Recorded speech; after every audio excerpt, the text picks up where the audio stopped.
Bonjour à tous, c'est Aurélie, j'espère que vous allez bien. Aujourd'hui, je reviens avec un sujet que je trouve intéressant. J'aime bien parfois amener des sujets comme ça sur lesquels on peut débattre un petit peu ensemble. Il n'y a pas un seul avis. Moi, je vous donne mon avis et puis vous me donnez le vôtre en commentaire. Et aujourd'hui, j'avais envie de parler de fainéantise parce que c'est quelque chose que j'ai pu entendre autour de moi. Cette idée que finalement, quand on veut ralentir, quand on veut en faire moins, eh bien, ça fait de nous quelqu'un de fainéant, de paresseux, quelqu'un qui ne veut rien faire. Et c'est vrai que quand on commence à alléger sa vie, quand on s'intéresse au minimalisme, on finit en général par s'intéresser un petit peu à son emploi du temps et à vouloir l'alléger un petit peu, à vouloir en faire moins, on va dire. Et forcément, j'avais envie d'amener ce sujet-là parce que c'est peut-être votre cas, peut-être que vous aussi, vous avez des préjugés à propos de ça, peut-être que vous avez des remarques aussi.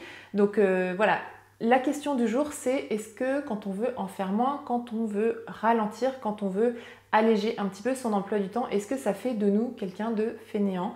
Donc n'hésitez pas à me donner votre avis dans les commentaires et comme ça, moi, je vais pouvoir après vous donner le mien tout au long de la vidéo. Le premier point que j'avais envie d'aborder, c'est que nous vivons tous dans une société où il y a un certain culte de la productivité. Et plus on avance dans les années, je trouve plus ça se renforce. On vit vraiment à une époque où la productivité est devenue une mesure de valeur à la fois personnelle et aussi sociale. On a l'impression que notre valeur en tant qu'être humain dépend de la quantité de choses qu'on est capable de faire, de la quantité de tâches entre lesquelles on arrive à jongler, de la quantité d'activités qu'on fait, de choses qu'on arrive à accomplir dans notre vie. Et donc on finit par croire que finalement notre valeur ne dépend que de ça, ne dépend que du fait qu'on arrive à avancer, à faire des choses, à faire beaucoup de choses même. Et il y a une telle pression à en faire toujours plus, que ce soit une pression sociale, une pression professionnelle, une pression technologique, on pourrait dire, via les réseaux sociaux, qu'on finit par croire que notre seule façon d'exister, notre seule façon d'être reconnu, d'être admiré par les autres, c'est d'en faire toujours plus. Et si on ne se plie pas à ça, eh bien on a peur d'être perçu, un petit peu comme je disais tout à l'heure, comme quelqu'un de paresseux, de fainéant, qui n'accomplit rien dans sa vie, qui stagne même dans sa vie. Et on s'engage finalement dans cette course sans fin où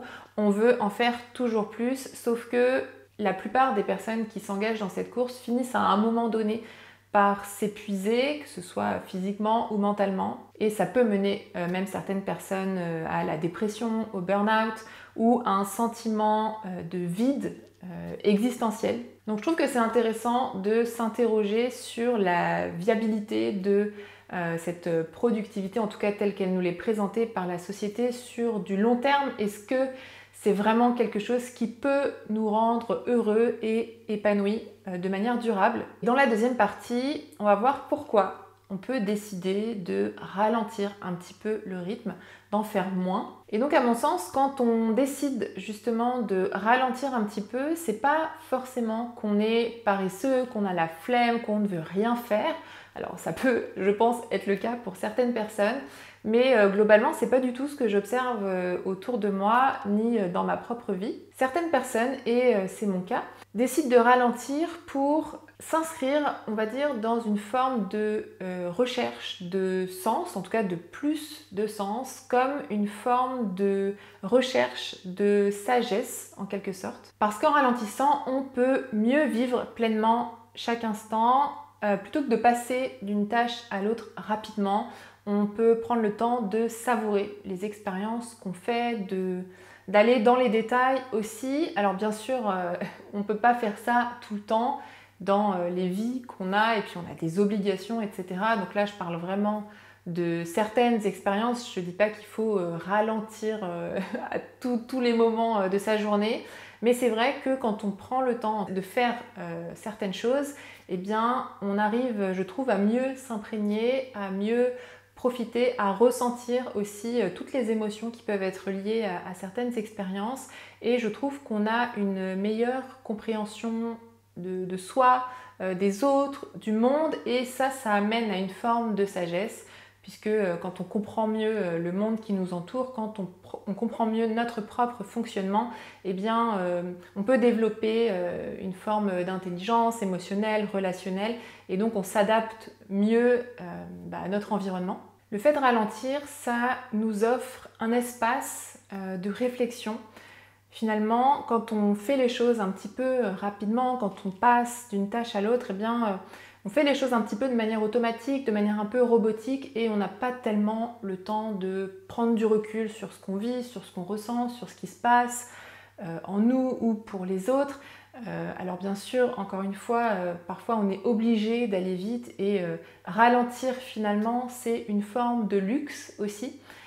Tout le monde n'a pas ce luxe-là. Donc l'idée, encore une fois, c'est pas de le faire tout le temps, mais je trouve que c'est intéressant parfois de ralentir un petit peu le rythme, justement pour se permettre cet espace de réflexion, cet espace d'introspection.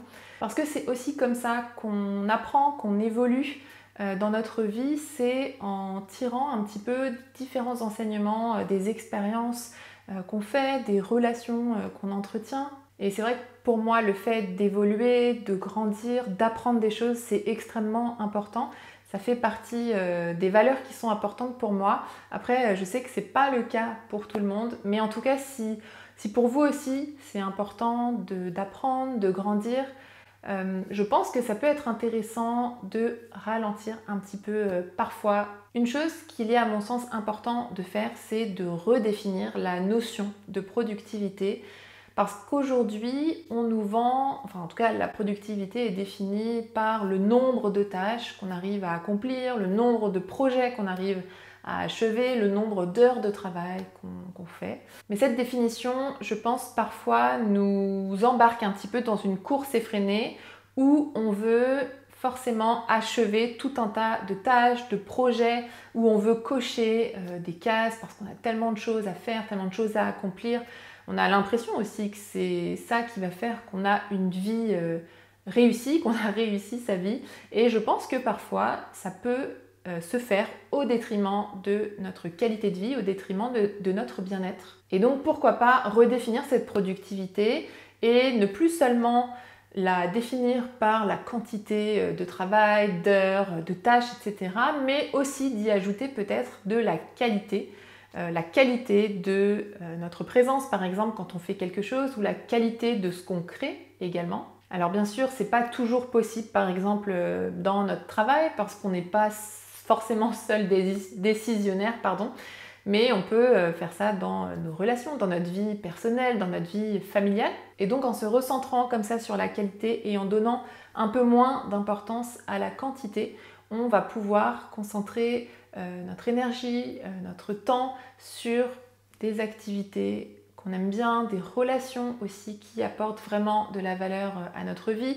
On va pouvoir créer des connexions plus profondes avec les autres. On va pouvoir consacrer davantage de temps à des projets qui nous portent, qui nous tiennent vraiment à cœur, et s'engager dans des activités qui sont alignées avec nos valeurs, avec nos besoins, avec nos envies, plus que simplement dans le désir de faire des choses pour faire des choses. Et donc tout ça ne signifie pas forcément accomplir moins de choses, mais les accomplir mieux, parce qu'on va apporter une attention particulière à chaque chose qu'on fait, on va y mettre tout notre cœur aussi, et donc on va forcément avoir une vie plus riche, plus épanouissante, parce qu'on va mettre de la valeur dans l'expérience authentique des choses plutôt que dans la simple exécution des tâches. Alors est-ce que ralentir c'est fait pour tout le monde? Est-ce que ça peut faire du bien à tout le monde? Moi je pense que oui. Après bien sûr il y a différents degrés, il y a différents niveaux de ralentissement si je puis dire. Mais pour moi ralentir c'est pas du tout une perte de temps, c'est plutôt un investissement dans son bien-être général.